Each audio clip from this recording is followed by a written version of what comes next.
여정 시리즈 10번째 시간 신광야입니다. 오늘의 본문 말씀은 출애굽기 16장 13절에서 14절 말씀입니다. 제가 봉독해 올리겠습니다.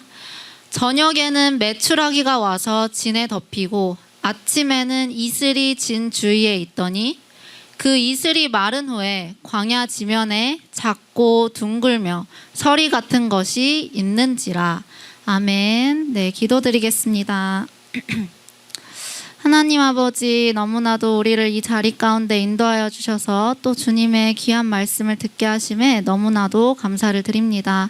하나님, 정말 한 주간 저희가 살면서 주님의 뜻을 모르고 내 맘대로 내 뜻대로 산 그런 모습들을 회개하고 나오니 하나님께서 용서하여 주시고 주님의 뜻을 속히 깨달아서 우리가 하나님의 뜻대로 살 수 있도록 인도하여 주시옵소서. 하나님, 오늘 말씀 가운데 임재하여 주셔서 정말 말씀을 전하는 저에게 성령 충만케 하시고 또 듣는 이가 보는 눈과 듣는 귀와 깨닫는 마음이 있게 하여 주시옵소서. 그리하여 그 말씀을 깨달아서 온전히 우리가 삶 가운데 실천해 나가는 믿음의 사람이 될 수 있도록 인도하여 주시옵소서. 예수님의 이름으로 기도드렸습니다. 아멘. 네, 오늘은 출애굽 여정 시리즈 10번째 시간 신광야입니다. 하나님께서 이제 이스라엘 백성들을 라암셋, 숫꽃, 에담, 바다와 믹돌 사이 바알스본 건너편 비하이롯, 마라, 엘림, 홍해가 그리고 오늘 나눌 신광야까지 인도를 하신 이유는 각각의 마을에 메시지를 담아 두셨기 때문이라고 우리가 계속 살펴보고 있습니다. 오늘 살펴볼 신광야의 뜻은 늪지, 습지입니다. 우리나라 식으로 지도를 보자면 이 신광야가 두 군데에 있다는 것을 볼 수가 있습니다. 하나는 이제 엘림과 시내산 사이에 있는 신광야이고 딸은 찐광야라고 발음을 하는데 그것은 가데스 바네아 근처에 있는 곳입니다. 그런데 이 두 군데 중에서 오늘 살펴볼 신광야는 바로 엘림과 시내산 사이에 있는 신광야에 대해서 말씀을 나누도록 하겠습니다. 아까도 말씀드렸듯이 신광야의 뜻은 습지, 늪지입니다. 만약 여러분들이 습지나 늪지에 빠지셨을 때 어떻게 행동을 하시겠습니까? 당연히 사람이라면 점점 자신의 몸이 진흙 속으로 막 빨려 들어가고 있으면 자기도 모르게 살기 위해서 막 발버둥을 치고 허우적거릴 것입니다. 그런데 사실 이 늪지 습지에 빠졌을 때 내가 허우적거리면 허우적거릴수록 더 깊이 더 빨리 빨려 들어간다고 합니다.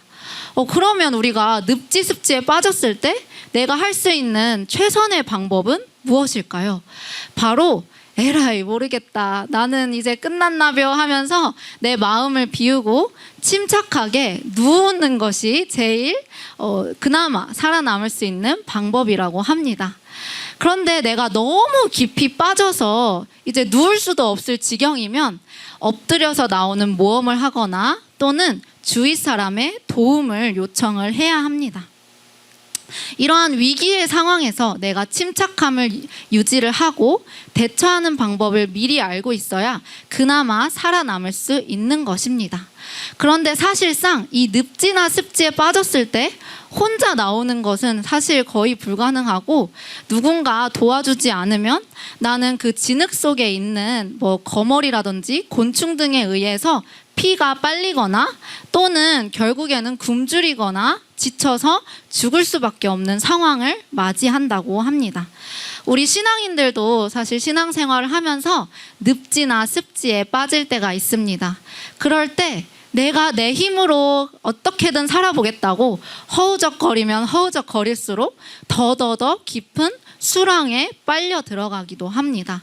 그래서 오늘 우리가 신광야 말씀을 통해서 우리가 늪지나 습지에 빠졌을 때 어떻게 하는 것이 좋은지 한번 알아보도록 하겠습니다.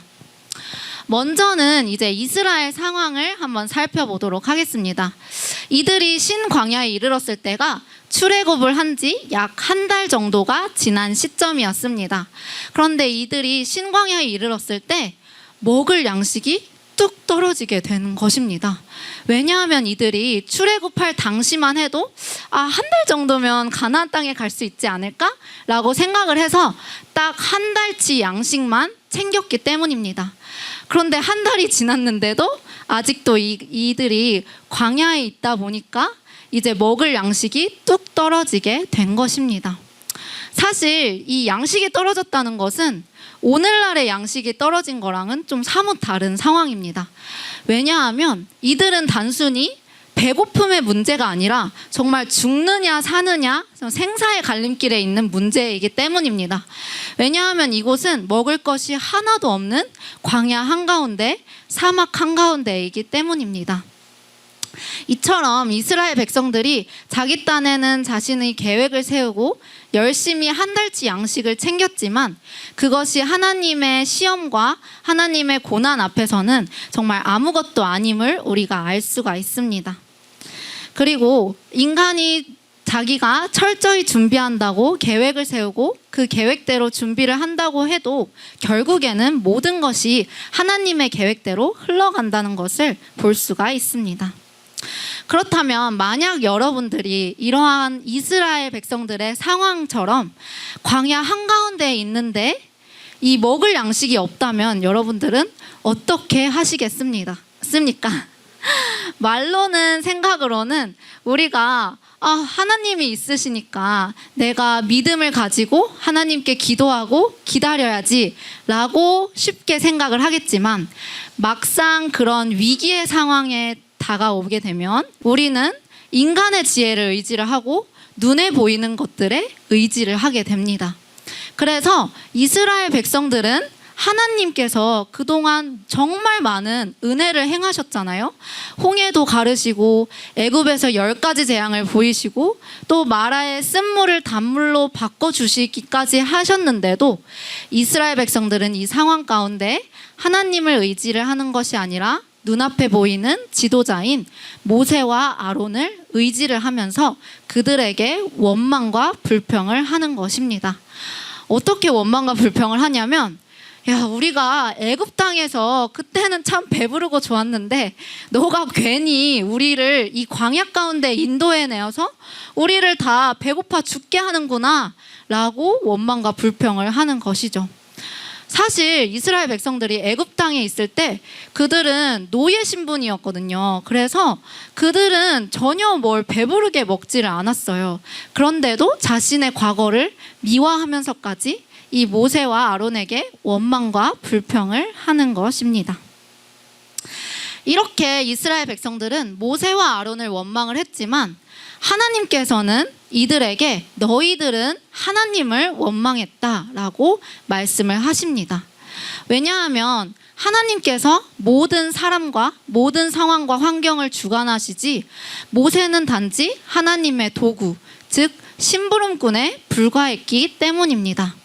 그래서 하나님께서 모든 상황을 주관하시고 하나님께서 이들에게 양식이 떨어지게 하셨기 때문에 하나님께서는 너희들은 하나님을 원망했다고 하시는 것입니다. 그런데 백성들은 하나님을 바라보지 않고 눈에 보이는 모세만을 바라보았기 때문에 모세에게 불평을 했고 또 그들은 자신들이 하나님께 불평을 한지를 깨닫지를 못했습니다.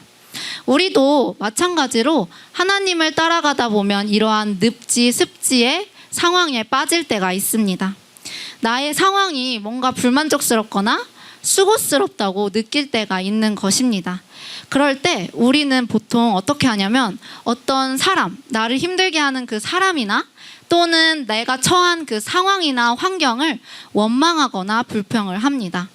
그런데 실은 그런 모든 원망과 불평은 내가 상황을 원망하고 어떤 사람을 원망했지만 그것이 결국에는 하나님을 원망하는 것과 같다고 볼 수가 있습니다.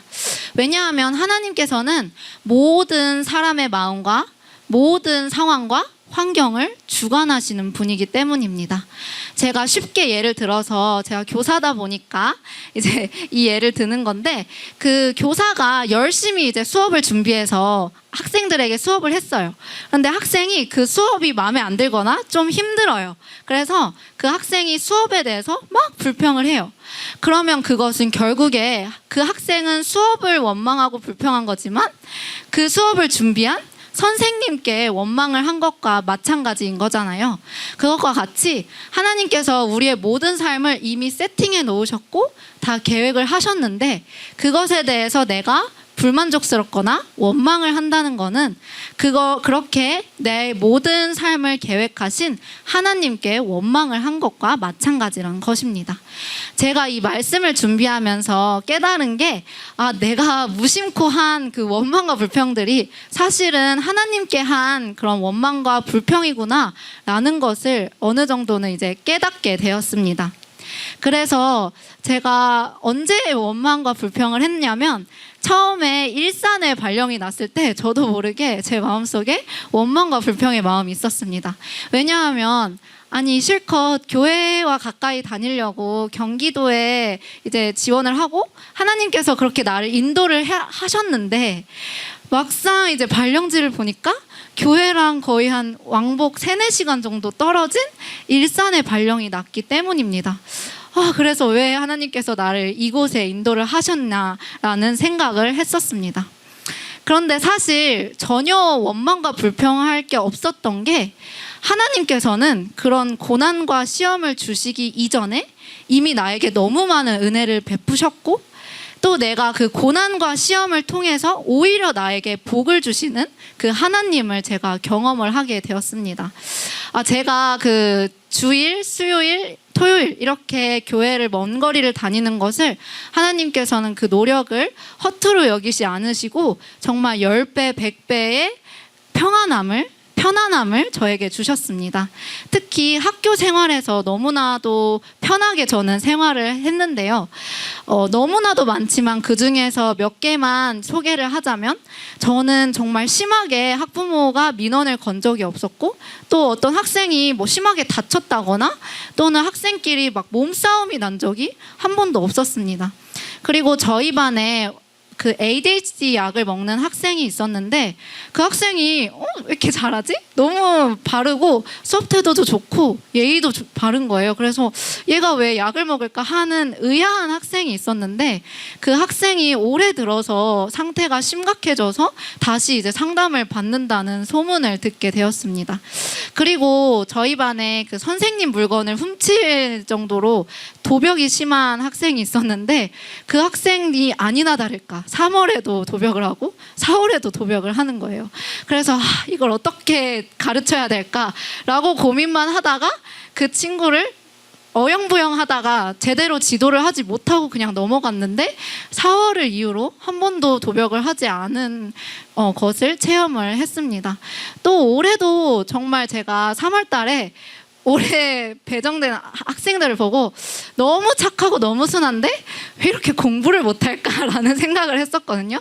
그래서 우리 반에 부진 학생이 4명이나 있는 거예요. 그래서 제가 뭐를 시키면 제가 쉬는 게 아니라 걔네를 다 봐주면서 돌아다니고 있는 거예요. 그래서 올해는 수업 시간이 참 쉽지 않겠다라고 생각을 했는데 그 4명이 다행히 모두 우리 학교 돌봄을 하는데 원래 돌봄에서는 이제 선생님이 그냥 학생들을 데리고 있는 정도만 하지 뭐를 시키질 않거든요.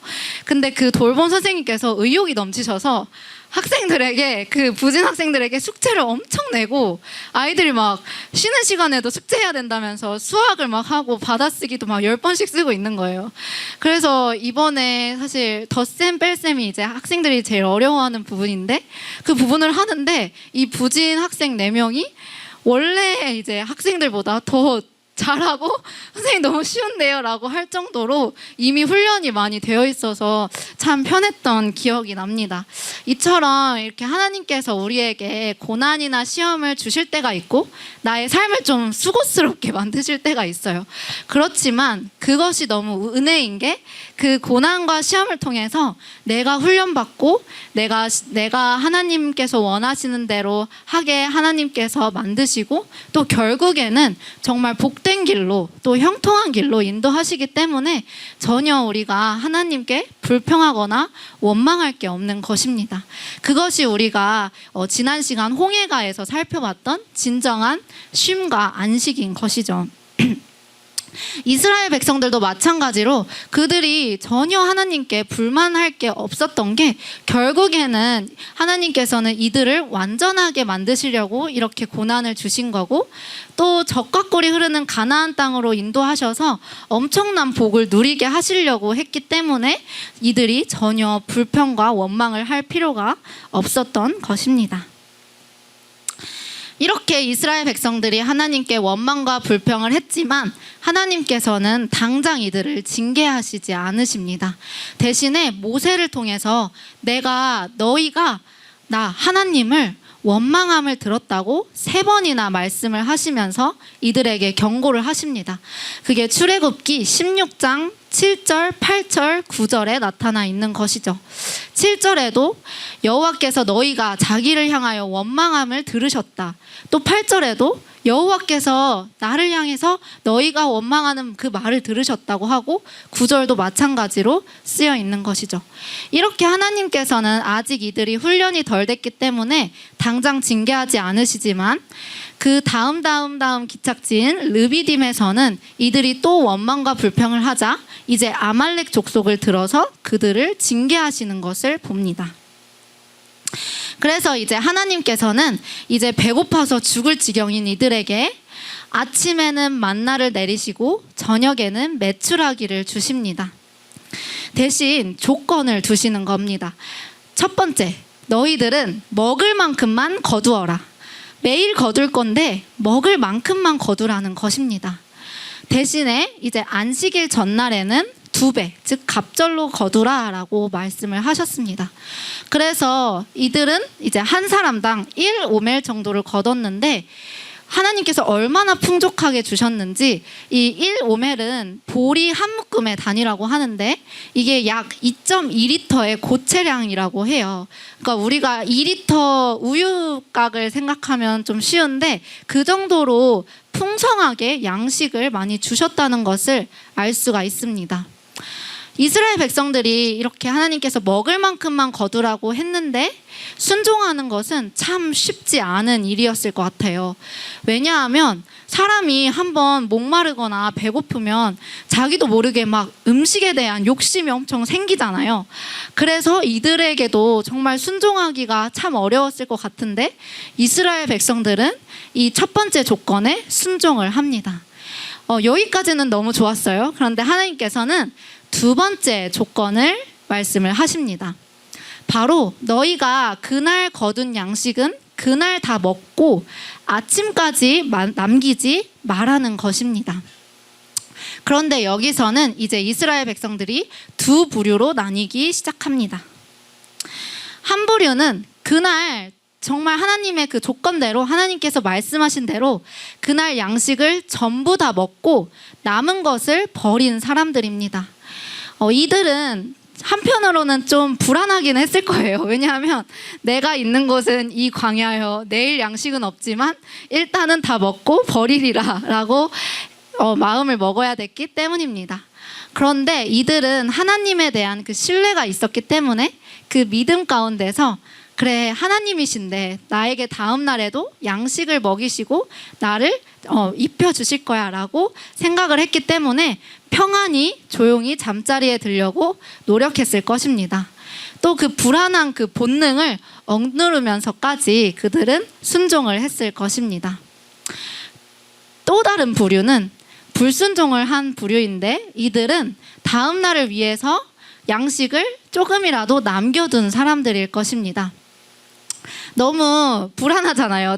당장 내일 먹을 양식이 없으니까 그 내일 먹을 양식을 위해서 남겨놨는데 이들은 자기가 너무 지혜롭다고 생각을 하고 다행이다. 내일 먹을 것도 있다라고 생각하면서 안심하고 잠을 잤을 것입니다. 혹은 어떤 사람들은 그 순종한 사람들을 보고 저거 바보 아니야? 라고 하면서 속으로 비난까지 했을 것입니다. 그렇다면 과연 이들의 결과는 어떻게 되었을까요? 바로 순종한 사람들은 또 다음 날에 양식이 있으니까 또 그것을 먹었고, 불순종한 사람들에게는 그 양식이 썩고 냄새가 나게 된 것입니다. 그래서 그 양식을 내가 먹으려고 남겨놨는데 먹기는커녕 그 썩고 냄새가 나고 그 만나에서 벌레가 생기니까 그 만나와 벌레를 치우느라고 이들은 헛수고를 하게 된 것입니다. 또 이들만 피해를 본 게 아니라 이들 때문에 그 썩는 냄새가, 그 벌레가 온 진영에 퍼져서 결국에는 같이 있는 공동체까지 피해를 보게 된 것입니다. 우리가 이것을 통해서 알 수 있는 게 하나님께서 나에게 믿음을 요구를 하실 때가 있습니다. 그럴 때 내 생각과 내 상식과 맞지 않아도 하나님께 순종하는 것이 가장 좋은 방법입니다. 그러기 위해서 우리가 먼저는 하나님께 대한 신뢰가 있어야 하고, 또 내 상식과 맞지 않아도 그 상식을 초월하는 믿음을 가져야 합니다. 하나님께서는 이렇게 만나를 내려주신 후에 안식일법을 제정을 하십니다. 이 안식일 전날에는 너희들이 이틀치를 거두라고 하십니다. 그리고 이때는 평소와 다르게 이틀치를 거두고 그 양식을 그 다음 날까지 남겨도 그 만나에서 냄새가 나거나 썩지를 않는 것입니다. 또 하나님께서 너희들이 거둔 만나를 안식일 날 굽고 삶지 말고 미리 그거를 구울 건 굽고 삶을 거는 삶아라 라고 말씀을 하시는 것입니다. 왜 하나님께서는 이 안식일 전날에는 평소와 다르게 미리 만나를 거두라고 하셨을까요? 그 이유는 그때는 이제 조리 도구가 많이 발달을 하지 않아서 이들이 만나를 먹기 위해서는 이 물도 길러야 되지, 불도 피워야 되지, 또 그 안에 만나를 집어넣고 굽고 삶느라 하루 종일 만나를 먹느라 신경을 써야 되잖아요. 그렇기 때문에 하나님께서 이 안식일 날 하나님을 만나는 시간이고 하나님의 말씀을 듣는 시간인데 너희가 다른 먹을 거를 가지고 하나님을 만나는데 방해가 되지 말라는 것입니다. 그렇다고 해서 우리가 주일날에 안식일을 지킨다고 하면서, 주일을 지킨다고 하면서 집안일을 아예 하지 않고 예배만 드린다는 것이 아니라 그 집안일들을 해도 되는데 그것이 예배를 방해할 만큼은 하지 말라는 것입니다.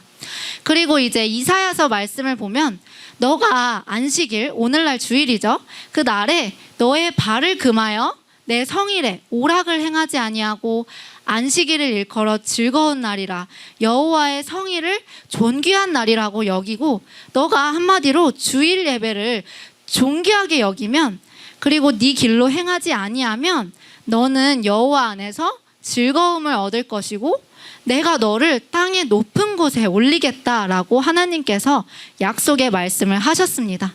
그렇기 때문에 우리가 참 주일을 잘 지키는 것이 결국에는 내가 형통하기 위해서, 내가 여호와 안에서 즐거움을 얻기 위한 방법이라는 것을 우리가 알 수가 있습니다.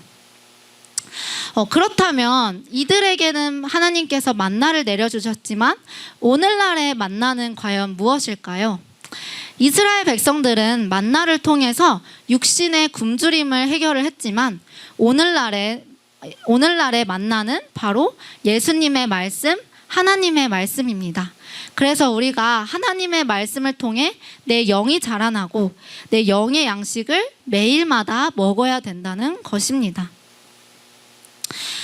특히 이제 만나가 내린 곳이 바로 진주이라는 것을 우리가 알 수가 있습니다. 하나님께서 만나를 진영 안에 내리실 수도 있는데 왜 하필이면 이 만나를 진주위에 내리셨냐는 것입니다. 왜냐하면 이 하나님께서는 이 목자가 양을 칠 때 우리가 배웠듯이 풀이 흐드러지게 있는 것이 아니라 풀이 듬성듬성 있다고 했잖아요. 그래서 목자가 그 양을 먹이려고 북쪽으로 양을 인도했듯이 우리에게 그냥 말씀이 가만히 있는데 뚝 떨어지는 것이 아니고 또 누군가가 나에게 떠먹여 주는 것이 아니라 내가 말씀이 있는 곳까지 찾아가야 된다는 것을 의미를 합니다. 또한 이들이 만나를 그냥 먹는 것이 아니라 만나를 거두고 또 그것을 씻고 요리를 해서 먹었는데, 이것은 오늘날에도 그냥 말씀을 스쳐 지나가듯이 먹는 것이 아니라 내가 하나님의 말씀에 집중해야 된다는 것을 알 수가 있습니다. 또 양이 4번이나 되새김질을 하면서 양식을 먹듯이 우리도 말씀을 계속해서 곱씹으면서 반복적으로 묵상을 해야 합니다. 또 이렇게 내가 말씀의 지식을 채웠다면 나에게 보는 눈과 듣는 귀와 깨닫는 마음이 있게 해달라고 하나님께 기도함을 통해서 내 말씀이 깨닫게 되고 말씀이 나에게 깨달음이 있고 또 내 삶 속에서 그것이 적용될 수 있도록 하나님께 기도를 해야 됩니다. 그래서 그렇게 나의 삶이 변화가 되었을 때 그것이 복음이 되는 것입니다. 또한 이들은 매일 먹을 만큼만 또 매일마다 이 양식을 먹었듯이 우리도 매일 하나님의 말씀을 채워야 되고 또 하나님께서 나에게 말씀을 깨닫게 해주시는 만큼만 깨달으면 되는 것입니다. 또 마지막으로 만나는 이 햇볕이 뜨겁게 쬐면 쓰러진다고 합니다. 그걸 통해서 이 기회가 항상 있는 것이 아니라 우리에게 말씀의 기회가 있을 때 그것을 정말 소중히 여기고 그 말씀을 귀히 여겨서 사모해야 된다는 것을 알 수가 있습니다. 또한 이 만나가 참 은혜인 게 이 만나는 이들에게 완전한 음식이었습니다. 그것을 어떻게 알 수 있냐면 그들이 40년 동안 만나만을 먹었는데도 이들은 질병이 걸리지 않았습니다. 그래서 오늘날의 만나가 말씀인 것처럼 우리가 말씀을 채우고 매일마다 사모를 하면은 하나님께서는 나의 영과 육을 정말 강건하게 하십니다. 그래서 말씀은 나의 영혼만 살리는 것이 아니라 나에게 있는 육신의 고질병과 난치병도 낫게 해주시거나 또는 그것이 걸리지 않게 해주시는 은혜를 베풀어 주십니다. 그래서 출애굽기 말씀에서도 너희들이 나의 말씀을 잘 지키면 내가 너희에게 어떠한 질병도 내리지 않겠다고 하나님께서 약속을 하신 것입니다. 네, 말씀을 마치도록 하겠습니다. 오늘은 신광야에 대해서 말씀을 나눴습니다. 신광야의 뜻은 늪지, 습지입니다. 사람은 습지에 빠지면, 늪지에 빠지면 본능적으로 살기 위해서 자신의 힘을 의지하고 막 발버둥을 칩니다. 그런데 이 늪지, 습지에 빠졌을 때 누워버리는 것이 가장 최선의 방법이기 때문에 우리의 삶에서 이러한 신광야 같은 순간이 왔을 때 우리는 하나님께 내 힘을 의지하는 것이 아니라 하나님 앞에 기도하고 하나님께 엎드려서 그 하나님의 은혜를 구해야 합니다. 그런데 이러한 시험과 고난도 은혜인 게 결국에는 하나님께서 우리를 복되게 인도하시기 때문입니다. 하나님께서 만나를 내리실 때 그냥 내리신 것이 아니라 순종 테스트를 했습니다. 그래서 하나님께 순종을 한 자들은 정말 하나님 안에서 그 크신 은혜를 누렸지만 불순종한 사람들은 그 만나에서 벌레가 나오고 냄새가 나서 헛수고를 하게 되었습니다. 그래서 우리가 정말 하나님께서 나의 상식과 맞지 않은 그런 행동을 요구를 했을 때 잠시 미래에 대한 걱정을 내려놓고 나의 상식을 뛰어넘고 하나님 앞에 정말 순종함으로 엎드려야 합니다.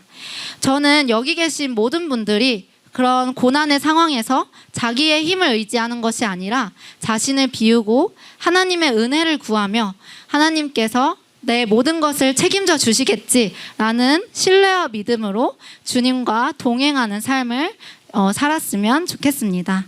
네, 주 안에서 주님과 동행하면 영육 간의 모든 삶이 형통합니다. 자녀 문제도 경제 문제도 건강 문제도 고질병도 만성질환도 정신질환도 우울증도 취업 문제도 직장 생활도 시험 문제도 환경 문제도 주 안에서 주님과 동행하면 모든 삶이 평강이며 풍성하며 건강하며 형통합니다. 네, 다음은 출애굽 여정 시리즈 11번째 시간 돕가 알루스입니다. 네, 주님께서 가르쳐 주신 기도로 예배를 마치도록 하겠습니다.